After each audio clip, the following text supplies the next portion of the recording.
Telangana private మరియు corporate స్కూళ్లకే పరిమితమైన LKG UKG క్లాసులను ప్రభుత్వం ఇప్పుడు గవర్నమెంట్ స్కూళ్లలో కూడా తెచ్చింది. ఈ విద్యా సంవత్సరం కొత్తగా 2700 ఫ్రీ ప్రైమరీ క్లాసులను మొదలు పెడతామని చెబుతోంది.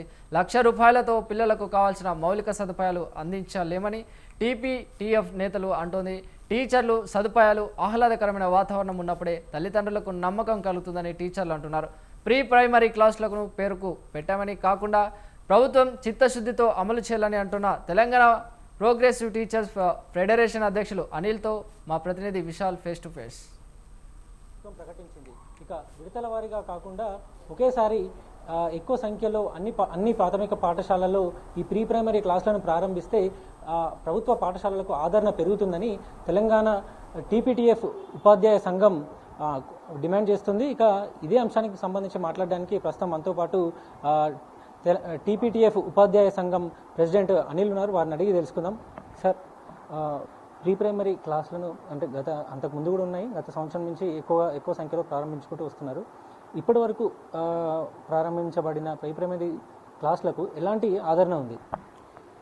ప్రభుత్వము ప్రీ ప్రైమరీ పాఠశాలను ప్రారంభించాలనేది టీపీటీఎఫ్గా మేము మొదటి నుంచిగా డిమాండ్ చేస్తున్నటువంటి అంశం. అది ప్రభుత్వం దాని ఏర్పాటుకు ముందుకు రావడం అభినందనీయమే అయినప్పటికీ గత సంవత్సరము 25-26 విద్యా సంవత్సరంలో 1367 ప్రీ ప్రైమరీ స్కూళ్లను ప్రారంభించినప్పటికీ అక్కడ మౌలిక వసతులు లేవు.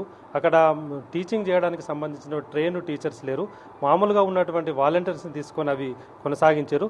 అట్లా కాకుండా ఇవాళ ట్రైన్డ్గా ఉన్నటువంటి టీచర్స్ని పెట్టడము మరియు అక్కడ మౌలిక వసతులు కల్పించడం, ప్రీ ప్రైమరీకి సంబంధించిన ఒక ప్లే స్కూల్ లాగా ఉండేటువంటి వాతావరణం కల్పించాలి ప్రభుత్వం. ఈ సంవత్సరం కూడా మళ్ళీ 2700 స్కూళ్లను అనుమతించింది. వాస్తవంగా ఈ తెలంగాణ వ్యాప్తంగా ఉన్న ప్రాథమిక పాఠశాలలు 16,000 పాఠశాలలు. మా డిమాండ్ ఇలా 16,000 పాఠశాలలో ప్రీ ప్రైమరీని పెట్టినట్టయితే ఇలా ప్రాథమిక పాఠశాలలో కూడా స్ట్రెంత్ కంటిన్యూగా పెరుగుతుంది. కాబట్టి ప్రీ ప్రైమరీ స్ట్రెంత్ ఏం చేయాలన్నటువంటిది టీపీటీఎఫ్గా మేము డిమాండ్ చేస్తూ ఉన్నాం. ఈ ప్రీ ప్రైమరీ క్లాసులు ప్రారంభించినప్పటికీ తల్లిదండ్రుల నుంచి కానీ వాళ్ళ నుంచి ఎట్లాంటి రెస్పాన్స్ ఉంది? ఏమన్నా పెరిగిందా విద్యార్థుల సంఖ్య? ప్రాథమిక పాఠశాలల్లో పూర్వ ప్రాథమిక తరగతులు లేకపోవడం వల్ల ప్రాథమిక పాఠశాలల్లో సంఖ్య తగ్గింది. నిజానికి వాళ్ళ ఉన్నటువంటి తల్లిదండ్రులు తమ పిల్లలను ఇంగ్లీష్ మీడియంలో చదివించాలని, ఆ ఇంగ్లీష్ మీడియం చదవాలంటే నర్సరీ, ఎల్కేజీ, యూకేజీ చదవాలి. కానీ మన ప్రభుత్వ ప్రాథమిక పాఠశాలల్లో నర్సరీ, ఎల్కేజీ, యూకేజీ లేదు. తప్పనిసరి పరిస్థితులలో ప్రజలందరూ కూడా, తల్లిదండ్రులందరూ కూడా తమ కష్టపడి సంపాదించుకున్నటువంటి డబ్బుల్లోకి వెళ్ళి పోయినా మంచిది అనేటువంటి పద్ధతిలో ఇవాళ ప్రైవేటు పాఠశాలకు పంపుతా ఉన్నారు. ఇవాళ టీపీటీఎఫ్గా ఉపాధ్యాయ సంఘాలుగా మేము చాలా సంవత్సరాల నుండి డిమాండ్ చేస్తూ ఉన్నాం ప్రభుత్వాన్ని. ప్రాథమిక పాఠశాలలు ఈ విధంగా నిర్వీర్యం కావడానికి, సంఖ్య తగ్గిపోవడానికి ప్రధానమైనటువంటి కారణం పూర్వ ప్రాథమిక తరగతులు లేకపోవడమే. ఈ పూర్వ ప్రాథమిక తరగతులను ప్రభుత్వం ప్రవేశపెట్టాలని డిమాండ్ చేస్తూ ఉన్నాం. మా డిమాండ్ మేరకు ఇవాళ ప్రభుత్వం పూర్వ ప్రాథమిక పాఠశాలలను ప్రవేశపెట్టింది. కానీ ఈ పూర్వ ప్రాథమిక పాఠశాలను ప్రవేశపెట్టడం మాత్రమే ప్రధానం కాదు. దీని ద్వారా ఇవాళ సరి అయినటువంటి ఇన్ఫ్రాస్ట్రక్చర్, తరగతి గదులను నిర్మించాలి. ఆ తరగతి గదులు కూడా పూర్వ ప్రాథమిక విద్యార్థులు అంటే వాళ్ళు 3 నుండి 5 సంవత్సరాల విద్యార్థులు.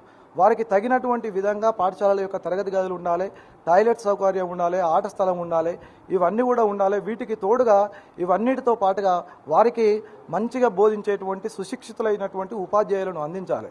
ఇవాళ ఉపాధ్యాయులను అందించకుండా, కొత్తగా తరగతి గదులను నిర్మించకుండా, వారికి సరి అయినటువంటి నిధులు కేటాయించకుండా కేవలము ఇవాళ పేపర్లలో మేము 2700 ప్రాథమిక పూర్వ ప్రాథమిక తరగతులకు అనుమతి ఇచ్చినాము అంటే ఇది ఈ తల్లిదండ్రులు మన ప్రభుత్వం మీద పూర్తిగా నమ్మకం ఉండదు.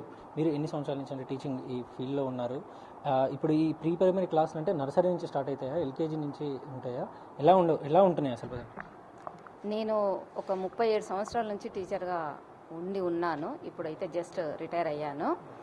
అయితే నా ఉద్దేశంలో ఇప్పుడు నడుస్తున్న అంగన్వాడీలన్నీ ప్రీ ప్రైమరీ స్కూల్సే. ఆ ఉద్దేశంతోనే గవర్నమెంట్ పెట్టింది. కాకపోతే ఏంటంటే అవి మన ప్రభుత్వ పాఠశాలలకు అనుసంధానించబడలేదు. ఇప్పుడు అనుసంధానిస్తాము అని అంటున్నారు. అయినప్పటికీ కూడా ఇప్పుడు అంగన్వాడీలలో స్ట్రెంత్ లేక అక్కడ టీచర్లు ఆ పిల్లల్ని తోలుకొచ్చుకునే దాంట్లో ఉన్నారు. అసలు అక్కడికి ఎవరు వస్తున్నారు, ఏ పిల్లలు అంటే ఏ స్థాయి పేరెంట్స్ పిల్లల్ని అక్కడికి పంపిస్తున్నారని ఆలోచించాలి గవర్నమెంట్. పూర్తి పేదలు మాత్రమే అక్కడికి రాగలుగుతున్నారు. ఏ మాత్రం డబ్బులు రాగలిగిన సంవత్సరానికి కనీసం 1 లక్ష రూపాయలు ఆదాయం ఉన్న పేరెంట్స్ కూడా అంగన్వాడీకి కానీ లేకపోతే గవర్నమెంట్ పాఠశాలకు కానీ పంపించడం లేదు. ఎందుకు అలా పంపించడం లేదు అని గవర్నమెంట్ ఎప్పుడైనా ఆలోచన చేసిందా? ఎందుకంటే ఎక్కడైనా సౌకర్యాలు ఉంటే ఖచ్చితంగా మనం ప్రైవేట్ స్కూల్కి పంపించేటప్పుడు కూడా పేరెంట్స్ ఏం చూస్తారు, ఆ స్కూల్ ఎట్లా ఉంది, టీచింగ్ ఎట్లా ఉంది, ప్రిమైసెస్ బాగున్నాయా లేదా, ఆట స్థలం ఉందా లేదా అని ఆలోచించి పిల్లల్ని పంపిస్తాం కదా. మళ్ళీ అలాంటప్పుడు ఏ సౌకర్యాలు లేకుండా ఉన్న ప్రాథమిక పాఠశాలకు అనుసంధానించబడుతున్న ఇప్పుడు ప్రీ ప్రైమరీ స్కూళ్ళని ఏమీ లేకపోతే పేరెంట్స్ ఎలా పంపిస్తారు? 1 లక్ష రూపాయల బడ్జెట్తోనే ఏమేమి సమకూర్చగలుగుతుంది గవర్నమెంట్?